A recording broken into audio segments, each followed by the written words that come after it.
ത്രിയേക ദൈവത്തിൻ്റെ അതിപരിശുദ്ധ നാമം വാഴ്ത്തപ്പെടുമാറാകട്ടെ. കർത്താവിൽ പ്രിയ വിശ്വാസികളുടെ സമൂഹമേ, കുഞ്ഞുങ്ങളെ, നിങ്ങളെ ഏവരെയും വീണ്ടും വരുമെന്ന് അരുളിച്ചെയ്ത് നമ്മുടെ പാപങ്ങളെ ഏറ്റെടുത്തുകൊണ്ട് ക്രൂശുമരണം സ്വീകരിച്ച് മൂന്നാം ദിവസം ഉയർത്തെഴുന്നേറ്റ് സ്വർഗാരോഹണം ചെയ്ത കർത്താവായ യേശു ക്രിസ്തുവിൻ്റെ നാമത്തിൽ പ്രഭാതവചനത്തിലേക്ക് വളരെ വിനീതമായി സ്വാഗതം ചെയ്യുന്നു. ഇന്നത്തെ ചിന്താവിഷയം എന്നത് ദൈവം വെറുക്കുന്ന കാര്യങ്ങൾ ആണ്. ദൈവം വെറുക്കുന്ന അനേക കാര്യങ്ങളുണ്ട്. അതിലേതാനും ചില കാര്യങ്ങൾ മാത്രം ഞാൻ പറയുവാൻ ദൈവത്തിൽ ശരണപ്പെടുന്നു. 5-ാം സങ്കീർത്തനം 4-ാം വാക്യം മുതൽ 6-ാം വാക്യം വരെയുള്ള ഭാഗം നാം നോക്കുമ്പോൾ അതിൽ നാം കാണുന്നത്, നീ ദുഷ്ടതയിൽ പ്രസാദിക്കുന്ന ദൈവമല്ല, ദുഷ്ടൻ നിന്നോടുകൂടെ പാർക്കയില്ല, അഹങ്കാരികൾ നിന്റെ സന്നിധിയിൽ നിൽക്കയില്ല, നീതികേട് പ്രവർത്തിക്കുന്നവരൊക്കെയും നീ പകയ്ക്കുന്നു, ഭോഷ്ക് പറയുന്നവരെ നീ നശിപ്പിക്കും, രക്തപാതവും ചതിയുമുള്ളവൻ യഹോവയ്ക്ക് അറുപ്പാകുന്നു എന്ന് ആണ്. ഈ വേദഭാഗത്തിൽ 6 കാര്യങ്ങളാണ് പറയുന്നത്. ഒന്നാമത്തേത് ദുഷ്ടത, രണ്ടാമത്തേത് അഹങ്കാരം, മൂന്നാമത്തേത് നീതികേട്, നാലാമത്തേത് ഭോഷ്ക്, അഞ്ചാമത്തേത് രക്തപാതകം, ആറാമത്തേത് ചതി. ദാവീദിന്റെ ഈ സങ്കീർത്തനം നാം കേൾക്കുമ്പോൾ നമുക്ക് മനസ്സിലാകുന്നത് ഇതൊരു പ്രഭാത പ്രാർത്ഥന ആണ് എന്നാണ്. ദൈവത്തിൻ്റെ വിശുദ്ധ മന്ദിരത്തിലെ പ്രഭാത പ്രാർത്ഥനയ്ക്കായി സങ്കീർത്തനക്കാരൻ നടത്തുന്ന ഒരുക്ക പ്രാർത്ഥനയാണിത്. രംഗം എന്നത് സമാഗമന കൂടാരമോ യെരൂശലേം ദേവാലയമോ എന്ന് നിശ്ചയമില്ല.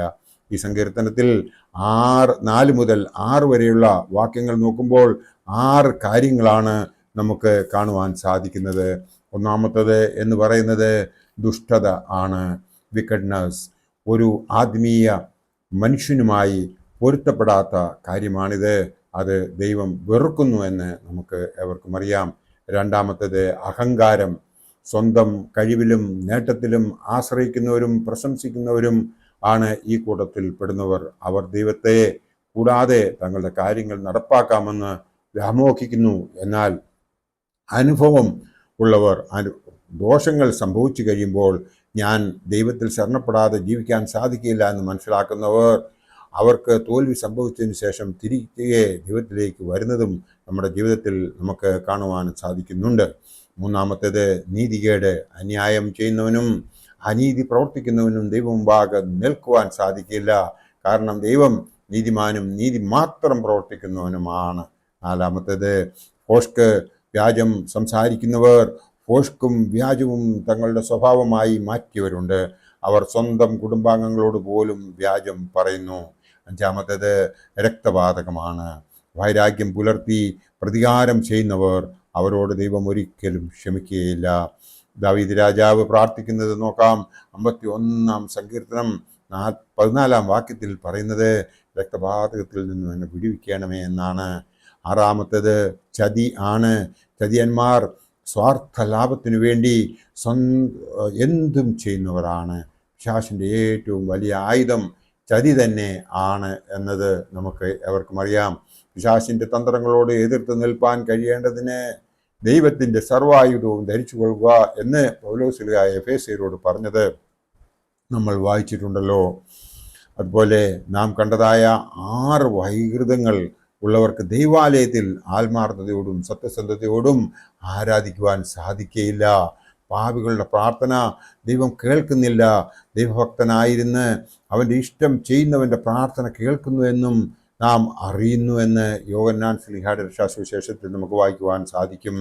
സങ്കീർത്തനക്കാരൻ ദൈവ മുമ്പാകെ ചെന്ന് ഭക്തിയോടെ പ്രാർത്ഥിക്കുവാൻ തുനിയുന്നത് സ്വന്തം നീതിയാലോ യോഗ്യതയാലോ അല്ല എന്ന് നമുക്ക് ഇതിൽ നിന്നും മനസ്സിലാക്കുവാൻ സാധിക്കും. ദൈവത്തിൻ്റെ കരുണയിൽ ശരണപ്പെട്ടുകൊണ്ടാണ് അവൻ പ്രാർത്ഥിക്കുവാൻ ചെല്ലുന്നത് എന്നും നമുക്ക് ഏവർക്കും അറിയാം. ഈ വേദഭാഗത്തു നിന്നും നമുക്ക് മനസ്സിലാകുന്നത് നമ്മുടെ പ്രാർത്ഥന ദൈവം ശ്രദ്ധിക്കുന്നു എന്നാണ്. നമ്മുടെ നിലവിളി അവിടുന്ന് ശ്രദ്ധിക്കുന്നു. ആയതിനാൽ പ്രാർത്ഥിക്കുമ്പോൾ ഏകാഗ്രതയും തീഷ്ണതയും ഉത്സാഹവും നമുക്ക് ഉണ്ടാകണം. അന്യകാര്യങ്ങൾ മനസ്സിൽ കടന്നു വരുവാൻ അനുവദിക്കരുത്. പ്രഭാത സമയത്ത് ഒരുങ്ങി ദൈവത്തിനായി കാത്തിരിക്കുമെന്ന് നമുക്ക് പറയുവാൻ കഴിയുമോ? നമ്മോട് തന്നെ ഒന്ന് ചോദിച്ചു നോക്കുക. നമ്മുടെ പ്രഭാത ജാഗരണം നിഷ്ഠാപൂർവം നടത്തുവാൻ നമുക്ക് സാധിക്കുന്നുണ്ടോ എന്ന് നാം നമ്മോട് തന്നെ ഒന്ന് ചോദിച്ചു നോക്കുക. ദേവാലയത്തിലെ ആരാധന ഉത്സാഹത്തോടും കൃത്യമായും നാം നിർവഹിക്കുന്നുണ്ടോ എന്ന് ഒന്ന് ചോദിച്ചു നോക്കുക. ദൈവത്തിൽ ശരണം പ്രാപിക്കുന്നവർ സുരക്ഷിതരാണ്. ദൈവം അവരോട് കൂടെയുണ്ട്. അവിടുന്ന് അവരെ താങ്ങുന്നു, അനുഗ്രഹിക്കുന്നു. അവർ ദൈവകാരുണ്യം അനുഭവിക്കുന്നു. ദൈവം അവരെ താങ്ങി നിർത്തുന്നു, സംരക്ഷിച്ച് പരിപാലിക്കുന്നു. ഈ കാര്യങ്ങളൊക്കെയും എല്ലാ ഞായറാഴ്ചയെങ്കിലും നാം ദേവാലയത്തിൽ ചെല്ലുന്ന അവസരത്തിൽ നമ്മെ ആചാര്യ ശ്രേഷ്ഠന്മാർ ഉദ്ബോധിപ്പിക്കാറുണ്ട്. നമ്മളത് നല്ലൊരു കേൾവിക്കാരെ പോലെ കേൾക്കുന്നുണ്ടോ എന്ന് മാത്രം നാം ശ്രദ്ധിച്ചാൽ മതി, നമ്മോടൊന്ന് ചോദിച്ചാൽ മതി. അവർ പറഞ്ഞു തരുന്നതായ നല്ല കാര്യങ്ങളൊക്കെയും നാം ശരിയായ രീതിയിൽ ശ്രവിക്കുകയും അതിൻ പ്രകാരം ജീവിക്കുകയും ചെയ്യുന്നുവെങ്കിൽ ദൈവം നമ്മളെ എല്ലാവരെയും അനുഗ്രഹിക്കും. അതിനുവേണ്ടി നാം ചെയ്യേണ്ടത് ഇടപെടാതെ പ്രാർത്ഥിക്കുകയും എല്ലാറ്റിനും സ്തോത്രം ചെയ്യുകയും ചെയ്യുവാനായിട്ട് പൗലോസ് ശ്ലീഹ പറഞ്ഞിരിക്കുന്നതായ ആ കാര്യം നമ്മൾ ഓർമ്മയിൽ വെച്ചാൽ മാത്രം മതിയാകും. അതിനായിട്ട് നമ്മളെ എല്ലാവരെയും ദൈവം അനുഗ്രഹിക്കട്ടെ. എൻ്റെ വാക്കുകൾ ഇവിടെ ഉപസംഹരിക്കട്ടെ. നന്ദി, നമസ്കാരം.